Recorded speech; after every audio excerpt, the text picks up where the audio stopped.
People control you, not because they're powerful, because you allow them to be. Your boss doesn't upset you, you decide to be upset. Your ex doesn't hurt you, you choose to hurt. Your circumstances don't defeat you, you defeat yourself first. Here's what most men never admit. Everything that controls you is your responsibility. Today, we're breaking the 10 Stoic principles from Epictetus that flip that completely. Problem setup. You've been taught your whole life that things happen to you. Bad luck, bad people, bad timing. And now you're trapped waiting for conditions to change. You wake up irritated because traffic. You feel worthless because criticism. You stay stuck because failure. You think life is out of your control. It's not. And once you understand that, nothing, not even death, can touch your peace. Here's where most of you quit. You'll hear these principles and know they're true, but you won't apply them. You'll watch this video, feel inspired for 20 minutes, then go back to blaming your circumstances tomorrow. The question is, will you be different? Principle 1. Some things are in your control. Most aren't. Stop fighting battles you can never win. Epictetus split existence into 2 buckets. Inside your control, your beliefs, your effort, your judgment, your character. Outside your control, your body, your wealth, your status, what others think. Most men spend their whole lives fighting the second bucket. They'll never win. Here's the practical truth. Your job fired you. That's not in your control. Your response to it, that's everything. Whether you spiral or rebuild, that's the choice. When was the last time you realized something crushing you was actually not your fight? Principle 2. Your opinion creates your suffering, not events. The punchline. The event is neutral. Your judgment of it is the poison. A Stoic watches his house burn down and says, "A house is burning." A broken man watches the same and feels destroyed. Same event, different judgment. Epictetus teaches this relentlessly. You don't suffer because things happen. You suffer because of the story you tell yourself about them. Your boss's criticism isn't painful. Your belief that it means you're worthless is. Test this today. The next time something upsets you, pause. Separate the event from your judgment. You'll realize the event is harmless. Principle 3. Desire and aversion destroy you. The punchline. You're enslaved to what you crave and what you fear. Epictetus watched men destroy themselves chasing money, sex, status. Then he watched other men destroy themselves avoiding poverty, rejection, shame. Both are slaves.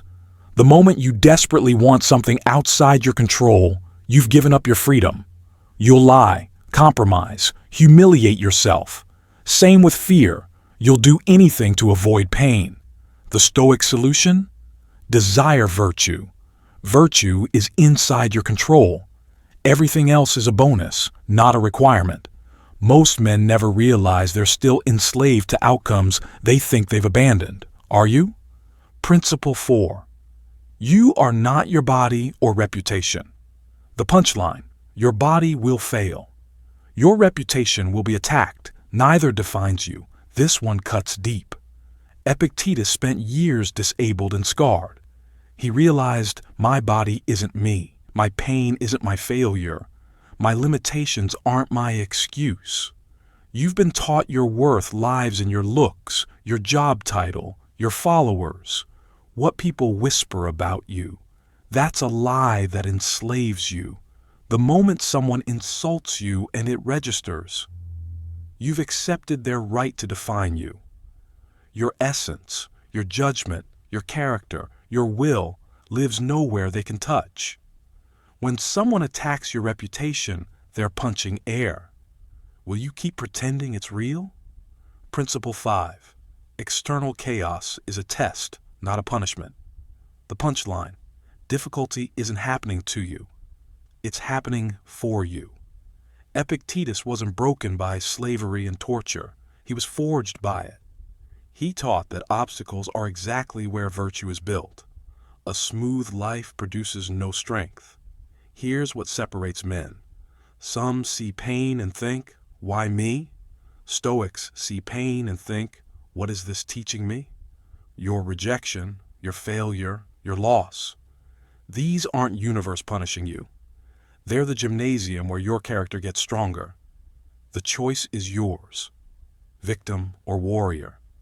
Principle 6. Discipline is freedom. The punchline: the man with no rules is the most enslaved. Epictetus taught discipline of perception, judgment, and desire. Not punishment, not restriction, liberation.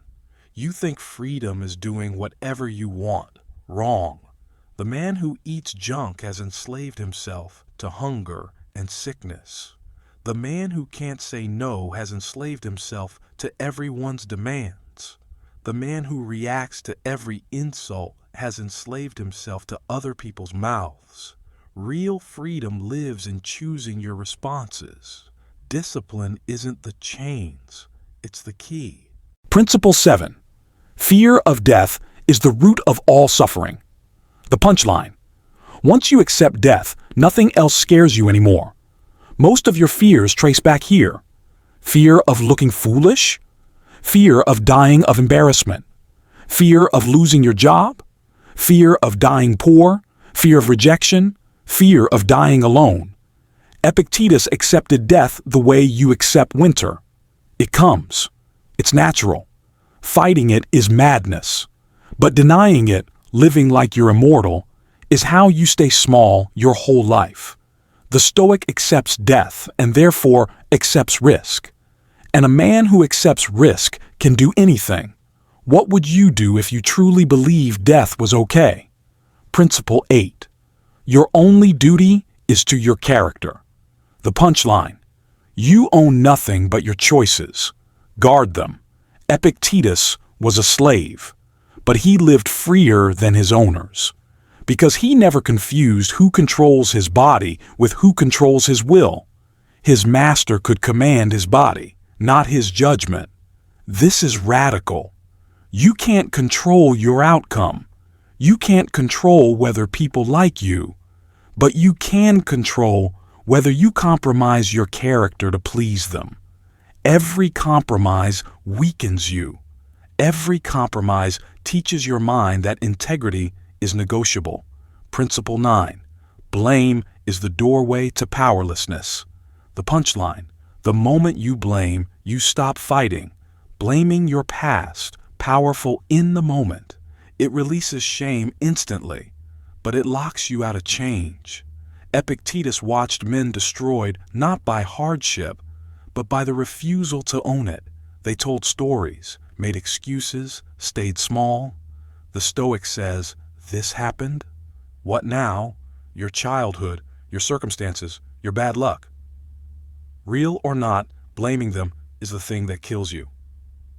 Principle 10. You always have a choice. The punchline: even when you can't change the situation, you can always choose who you become in it.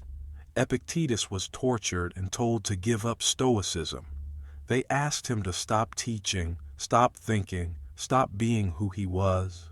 He refused. They broke his leg. He said, "You have broken my leg," like remarking on weather.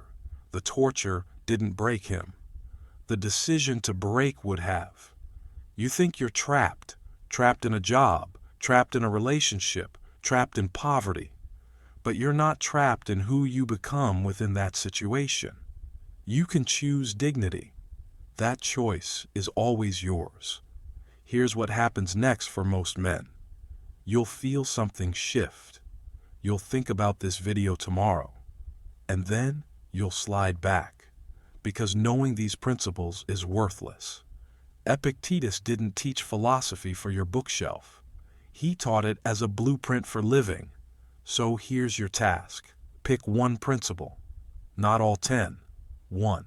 Today, Find a moment where it applies, feel it, choose it, then do it again tomorrow.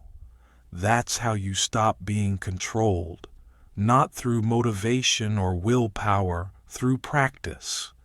The choice is yours, but the choice is now.